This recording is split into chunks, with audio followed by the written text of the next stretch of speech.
Bonjour et bienvenue à ce webinaire. Aujourd'hui, on va parler de la conception des structures en aluminium. Un petit rappel, pendant ce webinaire, le micro des participants sera coupé pendant la présentation. Vous pouvez utiliser la fenêtre questions pour poser vos questions lors de la présentation et ce webinaire sera enregistré et publié sur la chaîne YouTube. Donc, pendant ce webinaire, on va parler de trois parties principales. Tout d'abord, je vais parler des utilisations de l'aluminium, de ses avantages, et je vais montrer aussi quelques applications sur des structures qui sont conçues en aluminium. Après, on va parler des sections en aluminium, leur classification et comment on peut créer ces sections dans SIA. Et finalement, on va discuter des différents types d'analyses et contrôles qu'on peut réaliser sur les structures qui sont conçues en aluminium. À droite, vous voyez une image d'une coupole en aluminium en Italie. Cette structure a été construite il y a des années, mais en réalité, l'aluminium ou bien l'utilisation de l'aluminium a commencé au début du XXe siècle pour construire des structures extraordinaires. Et l'une de ces structures, c'est celle que vous voyez là dans l'image à droite, c'est les dirigeables et la plus célèbre, c'est Zeppelin. En 1958, une autre structure aussi a été construite, c'est l'Atomium qui est à Bruxelles. Mais pourquoi utiliser l'aluminium pour la conception structurelle? L'aluminium a un poids déjà très petit par rapport au poids de l'acier. Donc à peu près 1/3 du poids de l'acier. L'avantage de cela, c'est la simplicité dans la phase d'assemblage et la possibilité aussi de transport des éléments préfabriqués. Les structures peuvent être démontées aussi plus facilement, ce qui favorise la circulation et la durabilité. Un autre avantage, c'est que l'aluminium a une bonne résistance à la corrosion, due à la formation d'un film protecteur à la surface qui réduit les coûts de maintenance et assure de bonnes performances en environnement corrosif. Grâce au procédé d'extrusion, on a une très grande liberté pour choisir la forme de profilé. Donc, selon les dimensions de la presse d'extrusion, on peut adapter la section afin d'obtenir le poids minimal et la performance maximale. Par exemple, donc avec l'image qui est là à gauche en dessous, au lieu d'utiliser des sections en I, on peut ajouter des raidisseurs ou bien des plis ou des rebords pour réduire les effets de flambement locaux et pour aussi augmenter la rigidité de la section.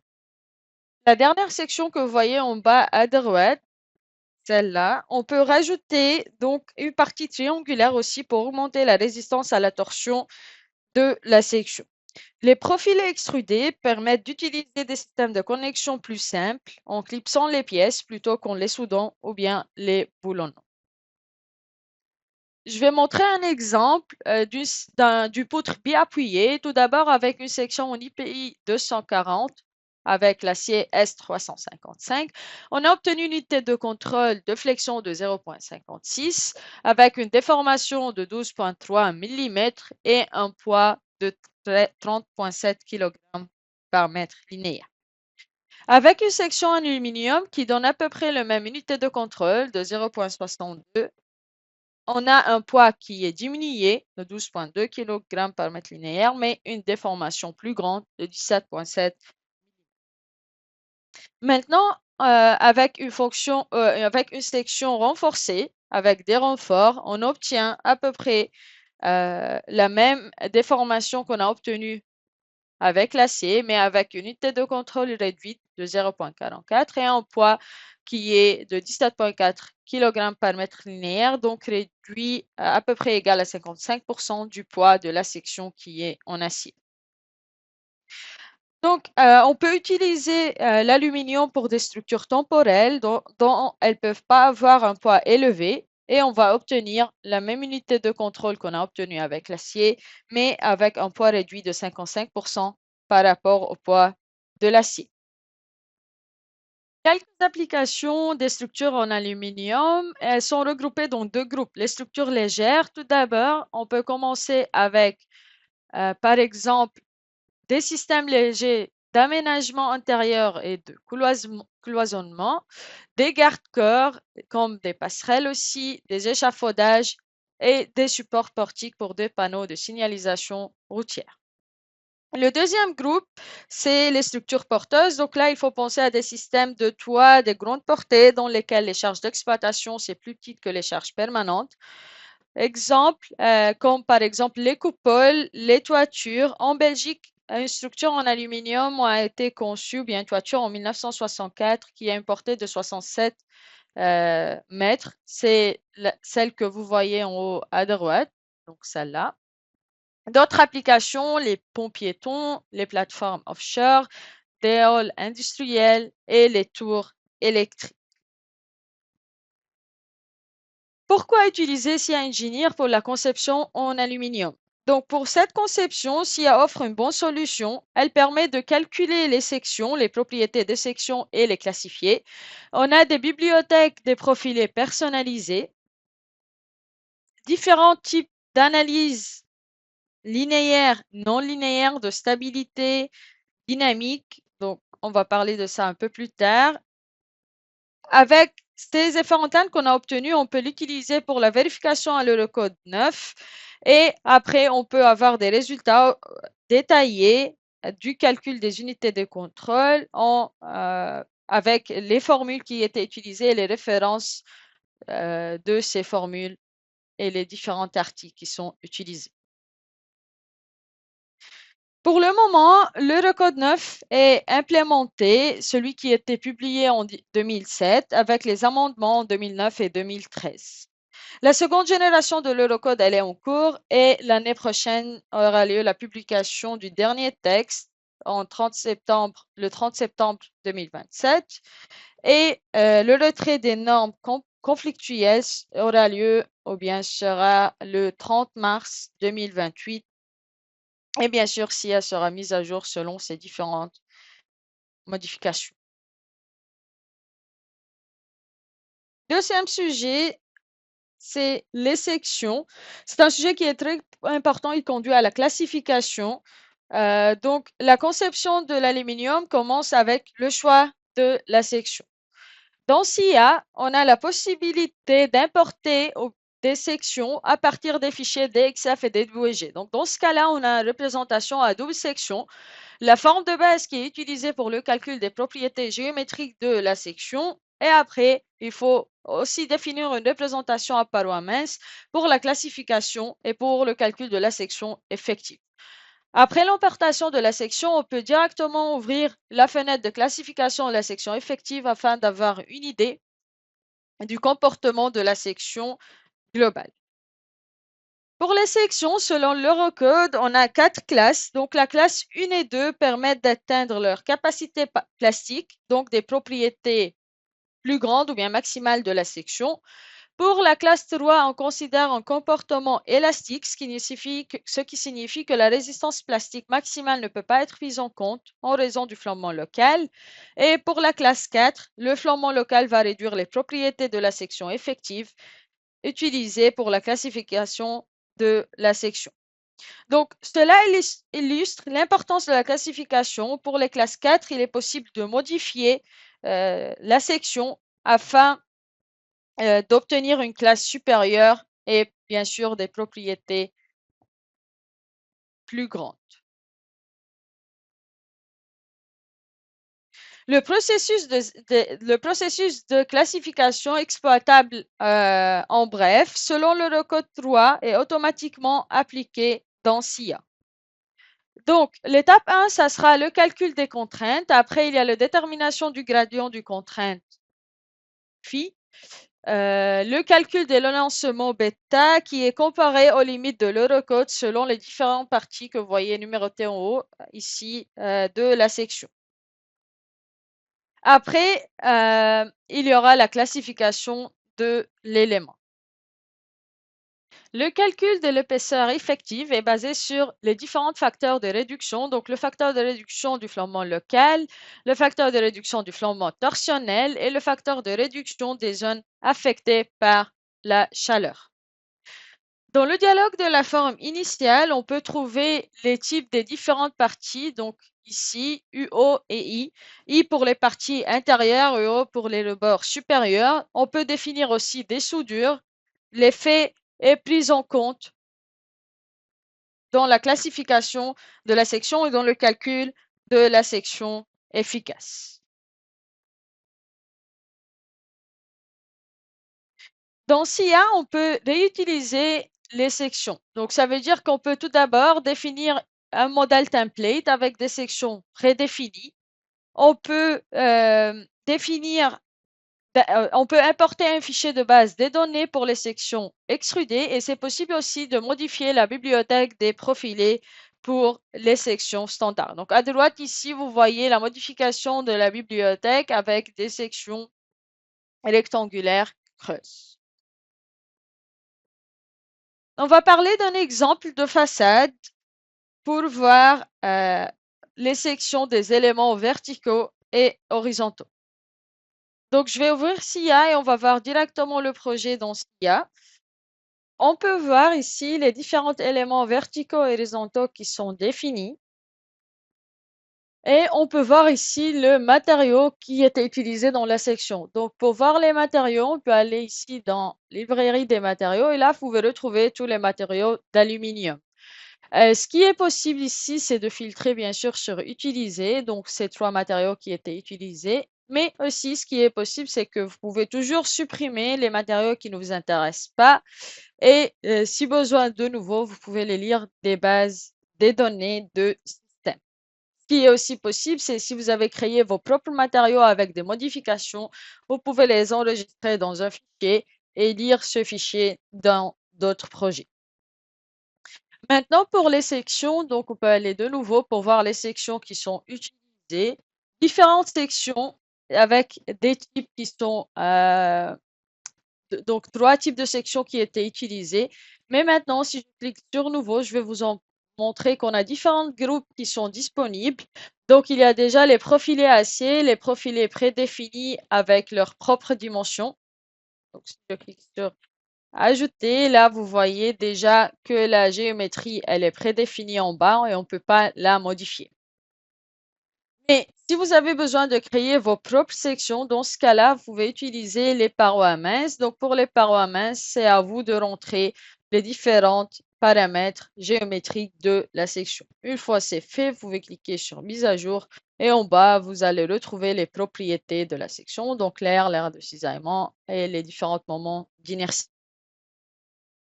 Ce qui est aussi possible, c'est d'utiliser cette option générale. Celle-là, ça sert à créer vos propres sections. Donc là, je vais l'ouvrir. On peut créer notre propre section directement en dessinant ici, ou bien vous pouvez importer un DXF ou bien un DWG. Donc, je vais vous montrer vite fait un petit exemple d'une section qui était créée dans le projet. Donc, import DXF DWG, vous sélectionnez le fichier et là, vous retrouvez donc cette fenêtre. Et ici, vous avez le différents types de sélection. Donc, tout d'abord, ce qu'on va faire, on va importer les polygones et les ouvertures polygonales qui vont déterminer les propriétés géométriques de la section. Et après, il faut définir la forme de paroi mince qui sera utilisée pour la classification et le calcul de la section efficace. Donc, là, tout d'abord, ce que je vais faire, je vais sélectionner polygone, ouverture polygonale, et importer. Et là, il faut choisir un matériau. Donc, on va laisser ce matériau-là. Et là, c'est quelle phase? La première. Il faut choisir où vous voulez l'importer et échapper. Donc là, vous voyez qu'on a importé la forme géométrique. L'étape suivante, ça sera, je vais agrandir la fenêtre, ça sera la définition des formes de parois minces. Et là, il faut choisir le matériau et les épaisseurs. Donc, par exemple, je vais mettre une épaisseur de 3 mm. Et ce qu'on doit faire, on doit afficher les deux formes. Je vais mettre 3 mm. Et vous pouvez choisir donc dessiner les différentes parois. Là, c'est un dessin vite fait, un peu arbitraire, on peut dire, puisque normalement, il faut bien s'accrocher à différents nœuds de cette manière-là. Et là, on peut simplifier au niveau de ces parties-là.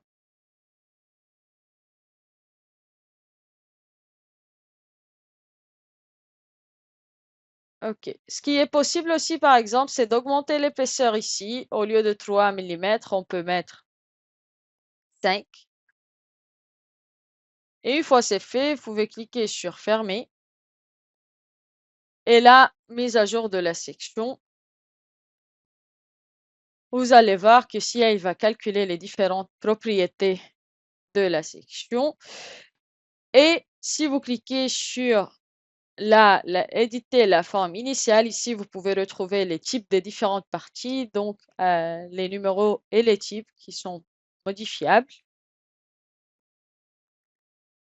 Et ce qui est possible aussi, donc, de voir une idée de la classification de la section. Donc, ça veut dire que là, vous pouvez, par exemple, choisir la flexion MY, on va dire, et en bas, vous pouvez voir la classe de chaque partie de la section.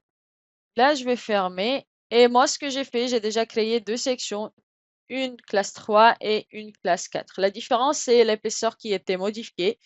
Donc, pour celle-là, si je vous montre, dans la forme initiale, on voit que l'épaisseur, c'est de 5 millimètres pour la partie 1. Et dans la classification, pour la flexion, on voit qu'elle est de classe 3. Alors, pour l'autre section qui est de classe 4, la différence ici, c'est que l'épaisseur, c'est de 3 millimètres. Et dans la classification, toujours pour la flexion, c'est de classe 4.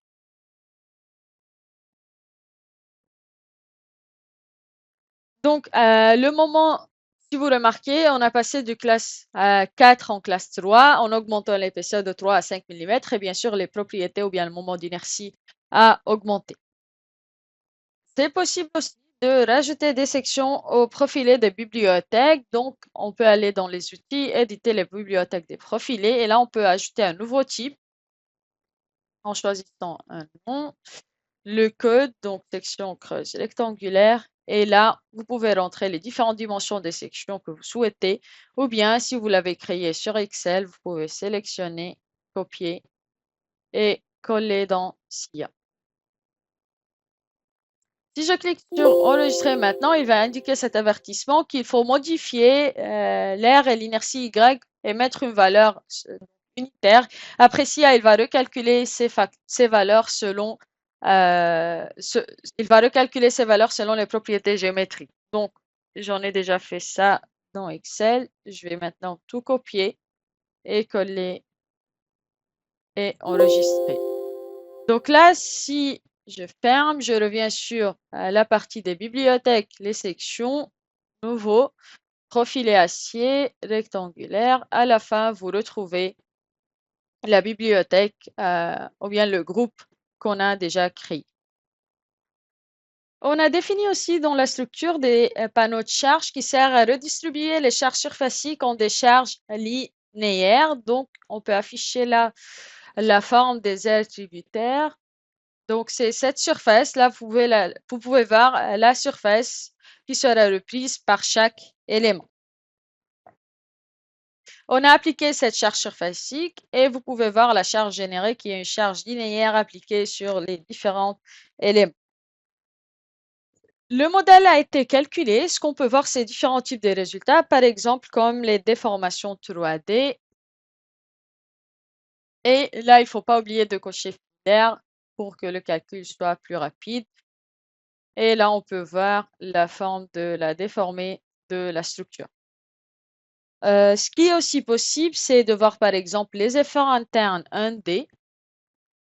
Donc, tout le moment MY et je vais régénérer. Et là, si vous remarquez, vous pouvez voir les différentes positions. On a obtenu un moment selon les combinaisons, bien sûr, qu'on a choisies. Après, dans le menu aluminium, je vais l'activer. on peut voir les différents contrôles, donc à l'état limite ultime et à l'état limite service. Pour l'état limite service, ce qu'il fait, SIA, c'est qu'il compare. Là, je vais régénérer. Et dans l'unité de contrôle, là, on est à 0.44, c'est OK. Donc, il compare les déformations qu'on a obtenues par rapport de l'eurocode. Et pour le contrôle à l'état limite ultime, je vais sélectionner cet élément. Et on peut voir, selon les combinaisons régénérées, donc on est à 0.17 et on peut voir une sortie détaillée avec les tableaux et les formules de la note de calcul.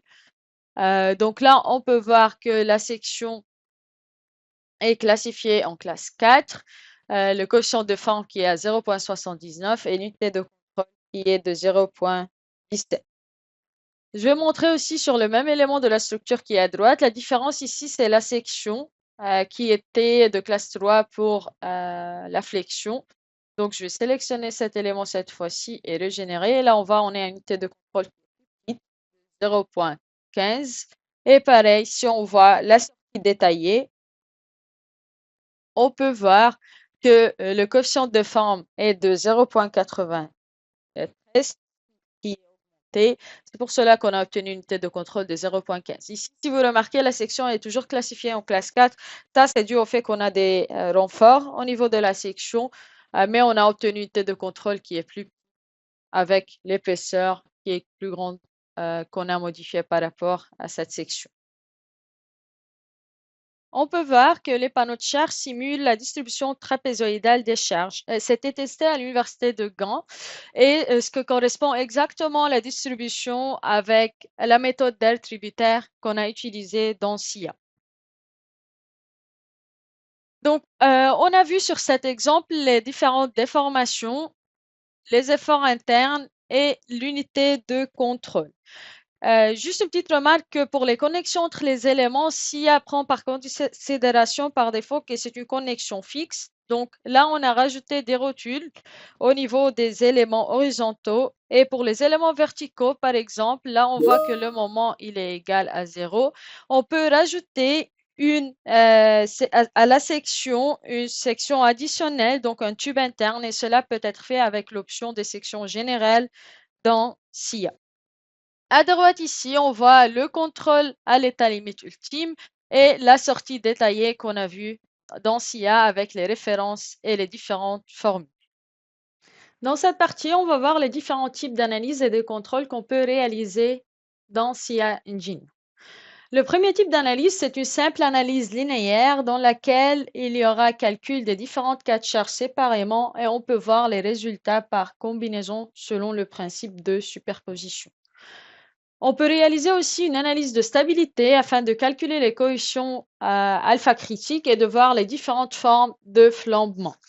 Si on a des non-linéarités dans la structure, comme des non-linéarités au niveau des appuis ou bien des éléments qui travaillent en traction ou compression seule, on peut lancer une analyse non linéaire et aussi, si besoin, on peut calculer ou bien définir des imperfections et lancer un calcul au second ordre. Donc, les imperfections peuvent être définies selon des fonctions ou bien aussi on peut définir les formes de flambement comme imperfections dans SIA. Et finalement, on peut lancer une analyse dynamique pour le calcul des fréquences propres et on peut réaliser aussi une analyse harmonique et vibratoire et une analyse sismique si besoin. Après l'obtention de ces efforts internes par le calcul élément fini, on peut réaliser les différents contrôles dans SIA. Donc, tout d'abord, le contrôle à l'état limite service, le contrôle à l'état limite ultime. Et là, on a deux types de contrôle, le contrôle de section et de stabilité. Et dans le contrôle de section, on peut voir le contrôle de la traction, compression, flexion, etc. Pour la stabilité, les différents flambements flexionnels, torsionnels, déversements avec prise en effet des soudures longitudinales et transversales. Pour ces contrôles, on peut obtenir une sortie détaillée avec les différentes formules et références de l'Eurocode. Et finalement, sur le site d'aide de SIA, on a des benchmarks qui pourra vous aider. Un deuxième exemple, c'est un exemple de pont en aluminium qui a une portée à peu près de 40 mètres. Comme on peut voir, différentes sections ont été utilisées.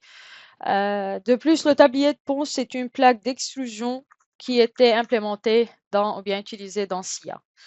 Je vais montrer directement le projet dans SIA. Donc, quand on le voit dans les sections, on peut voir les différentes sections qui étaient utilisées pour les contreventements, les poutres.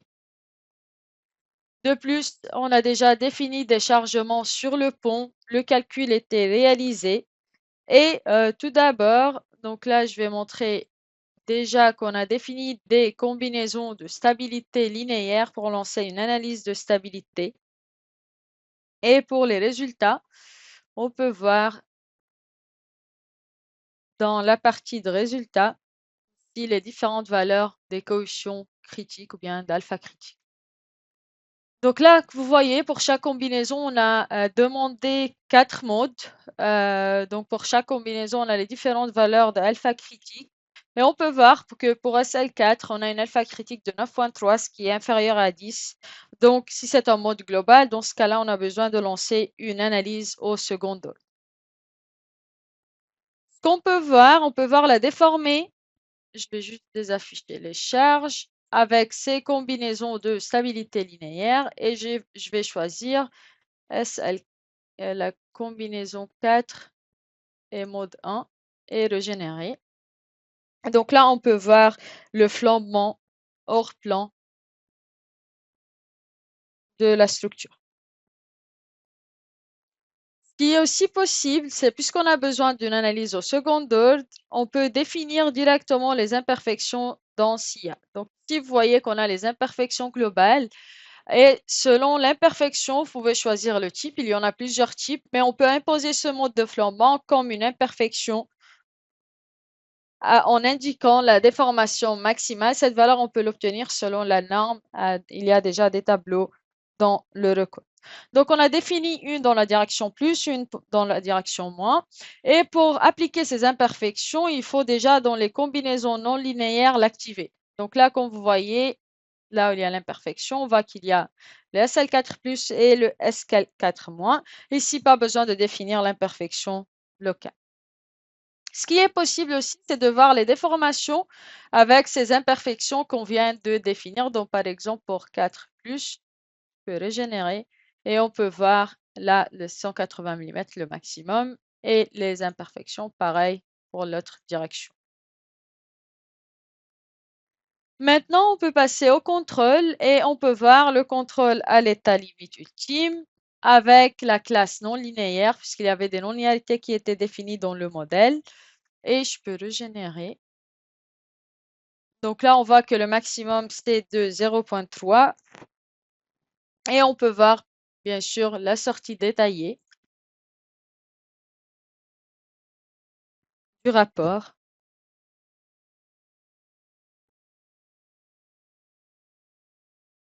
Et si on va dans le contrôle de stabilité, on peut voir les différents contrôles qu'il a fait avec les différentes formules et les références. Puisqu'on a défini les imperfections, ici on peut dans la configuration d'aluminium déjà cocher l'option le flambement flexionnel est pris en compte par l'analyse au second ordre. D'autres possibilités, c'est la définition des masses. Donc là, on a défini différentes masses pour les charges permanentes et variables. Et dans les combinaisons de groupes de masse, on a deux. Une qui contient uniquement une charge permanente et une pour les charges permanentes et variables. Et en réalisant l'analyse modale ou bien en exécutant cette analyse, on peut voir dans le protocole les différentes fréquences propres qu'on a obtenues. Donc là, on a les différentes modes, 10 modes, et les valeurs des fréquences. Et là, on voit le pourcentage des différentes masses participantes. Donc, les 76% sont pour les modes 4. C'est la vibration verticale.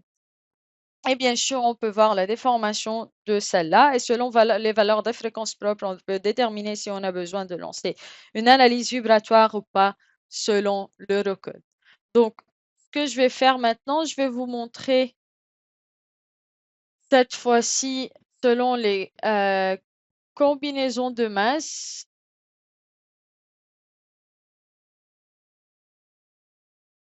La déformation qu'on a obtenue, donc ça sera le 4 qu'on a choisi. Désolé, c'est celle-là. Et là, on peut voir la vibration, bien la déformation verticale de la structure. Je vais revenir sur la présentation. Donc, on a vu comment on peut voir les résultats d'une analyse de stabilité avec les différentes valeurs des alpha critiques. L'analyse linéaire en prenant en considération des imperfections et les effets de second ordre, comment on a défini les imperfections aussi, le contrôle à l'état limite ultime et le contrôle à l'état limite service. Après, on a exécuté une analyse modale afin de voir les différentes valeurs des fréquences propres et le pourcentage de participation des différentes masses selon les différentes directions X, Y et Z. Et finalement, toutes ces données qu'on a vues, on peut les récupérer dans un rapport automatisé dans SIA ou bien dans une note de calcul et dans laquelle on peut introduire des images, les différentes sections, les différents contrôles qu'on a vus avec des sorties soit brèves, soit détaillées. Je vous remercie pour votre participation.